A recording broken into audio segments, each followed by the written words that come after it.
Center, centro de referência em reumatologia e terapia infusional. Hoje no Pergunte ao Doutor nós vamos conversar com a médica ginecologista e obstetra doutora Isabela Moraes, que é do Corpo Clínico e equipe de plantonistas do Hospital Monte Sinai. Nosso assunto hoje é eclâmpsia ou pré-eclâmpsia, que é um assunto que muita gente ouve falar quando há uma gestante na família, mas sempre existem dúvidas, né? Sempre há alguma dúvida, alguma questão envolvendo isso. Doutora Isabela já esteve conosco aqui e está mais uma vez participando. Quero agradecer imensamente sua disponibilidade de nos atender. Seja muito bem-vinda. Bom dia. De estar aqui de novo com vocês, oportunidade de falar sobre saúde. Pois é, principalmente a saúde da mulher, né? Com certeza. Vamos lá, vamos saber. Primeiramente, eu gostaria de saber, doutora, a diferença entre eclâmpsia e pré-eclâmpsia. O que é essa condição? Perfeito. A pré-eclâmpsia, então, ela é uma condição hipertensiva ligada à gestação.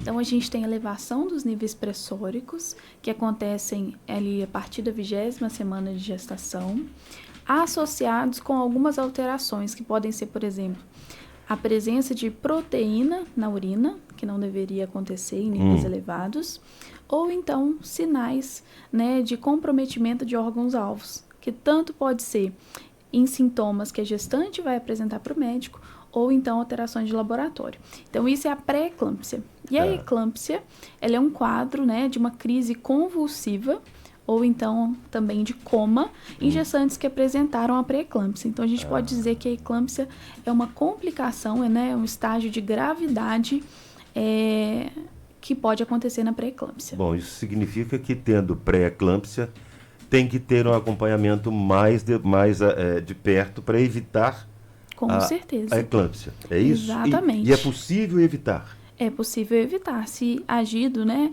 Se a gente conseguir atuar de forma ali precoce, a gente evita os estados mais graves e de complicação, como, por exemplo, a crise convulsiva. Entendi.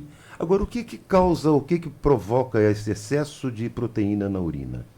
A gente tem, então, uma sobrecarga do organismo que vai fazer com que tenha um transudato, né? As células, elas vão como se fosse escapar para o terceiro espaço. Isso tanto líquido como proteína, mostrando já um comprometimento renal. Entendi. A gente pode ter comprometimento renal, comprometimento do fígado, do sistema nervoso central. Então, ela é uma doença hipertensiva que pode atingir vários outros órgãos. Isso significa dizer que toda mulher que tem hipertensão, ela corre o risco ou fatalmente vai ter uma pré-eclâmpsia ou eclâmpsia ou não? Não, são fatores, né, diferentes. A gente tem diferentes formas de classificação da pressão. A gente pode ter a hipertensão crônica, né, que é não relacionada ao processo gestacional.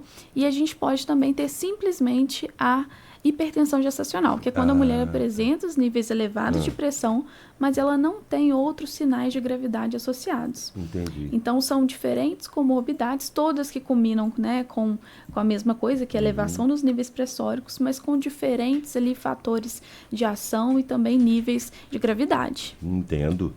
Como é que a pré-eclâmpsia é diagnosticada e tratada no pré-natal? Porque, pelo que você está expondo, o pré-natal é determinante, é fundamental para detectar essa pré-eclâmpsia, né? Com certeza. Então, quando a gente fala de pré-natal, antes mesmo de tratar, né, do diagnóstico, a gente tem que pensar na prevenção. Então, o pré-natal, ele consegue fazer esse papel, porque ele vai, através das consultas, identificar quais são aquelas pacientes que têm os fatores de risco, então que têm maior chance de apresentar a doença. Como, por exemplo, pacientes obesas, pacientes que já eram hipertensas crônicas, pacientes com diabetes, primeira gestação tem maior chance, a etnia negra. Então, identificando esses fatores de risco na história daquela mulher, a gente pode estabelecer um tratamento preventivo, que é feito principalmente com a medicação AS, para a gente evitar que esse desfecho, né, da pré-eclâmpsia venha acontecer.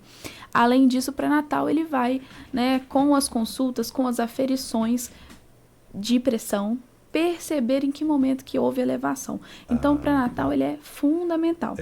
O diagnóstico a gente faz quando tem essa alteração da pressão, que vai a partir de 140 por 90, né? Que é o que as pessoas falam, 14 por 9. 14 por 9. De 14 por 9 para cima, a gente tem valores elevados de pressão.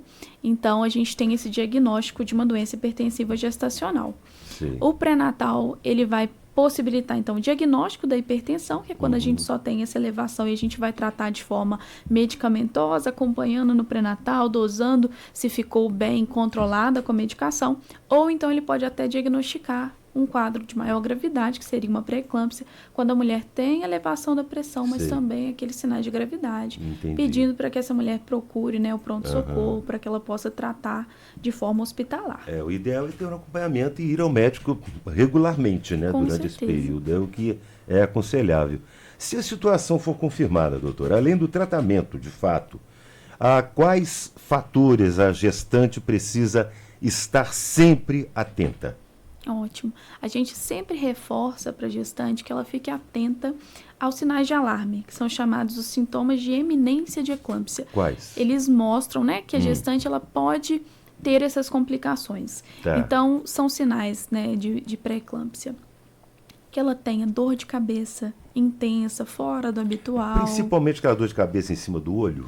Na região frontal, né, que a gente chama, né? Na testa. Pode também ter na região occipital, na parte de trás da cabeça. São essas duas principais, associadas a alterações, às vezes, de visão, ver pontinho preto, borramento da visão, dor intensa no andar superior do abdômen, na região, né, de epigástrico do estômago, do fígado, mostrando o acometimento desses órgãos, alteração da urina, diminuição da urina e também atenção aos altos valores, né? A gente falou a partir de 140 por 90, mas se essa pressão ela atinge o 16 por 11, né? Que é o 160 por 110, já é um nível de preocupação. É uma pressão de gravidade que tem uma certa emergência em ser abaixada. Então, todos esses sintomas são sinais de alarme que a gestante precisa estar atenta e que, caso ocorram, que ela procure de imediato o pronto-socorro. Deixa eu lhe fazer uma pergunta, já que você está falando da questão da pressão arterial, né? Que é a pressão arterial. A amplitude dessa pressão, a diferença muito grande da pressão do alto para o baixo, ela acontece também com muita frequência ou não? Ela sempre varia nessa faixa aí de 4 a 5 de um para o outro? Não, ela pode variar. Pode, né? Mas, ao contrário do que a gente pensa, quando elas estão próximas, é pior. É pior do que quando elas estão mais distantes. Vamos supor, uma pressão 8 por 6, 6 por 4, isso daí já tem que deixar a gente mais preocupado do que ela mais distante, que é o comum, a diferença da sistólica para a diastólica. Eu estou perguntando porque eu sei de pessoas que, por exemplo, têm normalmente 12 por 8 e não tem problema. A minha, normalmente, sempre que mede, dá 13, 14 por 9. Tá ótimo. E a vida inteira foi assim. Então, a primeira vez que alguém me disse, olha, isso pode ser alguma coisa séria. Mas não, é meu normal. Não, né? É o normal. Então, o perigoso é quando elas estão próximas. Isso, é mais perigoso. Agora, eu queria saber quais são os riscos para a mãe e para o feto. Perfeito. A gente tem que lembrar que quando a gente fala de pré-eclâmpsia, a gente está falando de uma das principais causas de mortalidade materno-fetal. Então, é uma doença com capacidade de agravo, né, de desfechos negativos. Quando a gente fala para o feto, são principalmente sinais, né, e sintomas que podem acontecer relacionado a uma má perfusão. Então, essa placenta ela não vai conseguir nutrir bem, oxigenar esse feto. Sim. Então, a gente pode ter restrição de crescimento, diminuição do líquido amniótico, alterações do exame de ultrassom Doppler, e até mesmo, né, efeitos advindos da prematuridade, porque às vezes a gente tem que interromper essa gestação antes da hora. Isso que eu ia perguntar, é aconselhável antecipar o parto? Então, a gente vai analisar cada caso. Exatamente. Quando a gente tem elevação dos níveis pressóricos numa gestante que já tem o feto, né? O bebezinho chegou no termo, então ele já está pronto para nascer, que isso é a partir de 37 semanas. Nessa gestante, a gente tem indicação de interrupção. Porque não tem benefício em ficar adiando esse momento, esperando ali numa situação que pode se agravar e que tem tendência a ser progressiva, que é a pré-eclâmpsia. Agora, se esse neném ele for prematuro, a gente vai analisar a idade gestacional e o risco ou benefício de interromper essa gestação caso a mulher tenha uma doença grave, exames muito alterados e uma doença que não está conseguindo ter um controle com as medicações. Nesse caso, mesmo sendo prematuro, a gente vai interromper. Bom, só para a gente finalizar, porque já até estouramos o nosso horário, essa condição perdura pós-parto ou ela termina? Geralmente a gente espera, né, como ela é ligada à gestação, que até 12 semanas pós-parto ela tenha a sua resolução.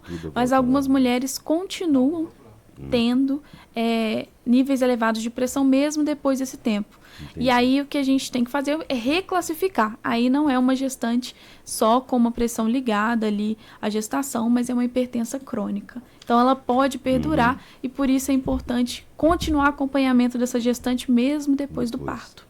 Doutora Isabela Moraes, do Corpo Clínico e equipe de plantonistas do Hospital Monte Sinai, é médica ginecologista, obstetra, participando conosco. Obrigado, viu, pelas orientações, pelas informações. Obrigada a vocês, adorei. Um abraço para você. Obrigada, um abraço. Transamérica 927. Pergunte ao doutor. Oferecimento: Hospital Monte Sinai, porque hoje o que importa é poder confiar. Reumatocenter, centro de referência em reumatologia e terapia infusional.